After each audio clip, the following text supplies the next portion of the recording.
මගේ නම නිපුනිචේ කෝන් මම ආවේ මාතලේ ඉඳන් මට මේ ජයලත් ආයතන ගැන දැනගන්න ලැබුණේ සිංගප්පූරු ඉන්න මගේ යාළුවෙක්ගේ. ඉතින් මම මෙහෙට ඇවිල්ලා කෝස් එකක් තෝරගෙන මම තෝරගත්තේ ටයිලින් බ්ලාස්ටරින්. ඉතින් කෙටි කාලයක් ඇතුළත පුහුණුවක් ලැබලා ඉතින් මම විභාගයට පෙනී හිටියා. ඉතින් මම ඉහළින්ම පාස් R1 කැටගරියට තමයි මම පාස් වුණේ. ඉතින් R1 කැටගරිය ගත්තොත් සිංගප්පූරු ඩොලර් 1600ක පඩියක් යටතේ තමයි මට සේවය කරන්න තියෙන්නේ.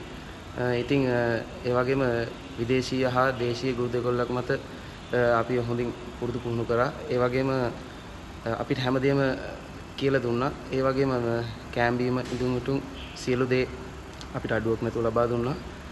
ඉතින් ජයලත් ආයතනයේ වෙත එන්න ජයලත් ඔබගේ සිංගප්පූරු සීනිය සැබෑ කර ගැනීම සඳහා ජයලත් ආයතනයේ වෙත පැමිණෙන්න. ඒ වගේම සභාපතිතුමා ඇතුළු කාර්ය මණ්ඩලයේ ජයලත් ආයතනයේ සියලුම දෙනාට ස්තුතිවන්ත වෙනවා අපිට මේ කරපු කැපකිරීම වලට බොහොම ස්තුතියි.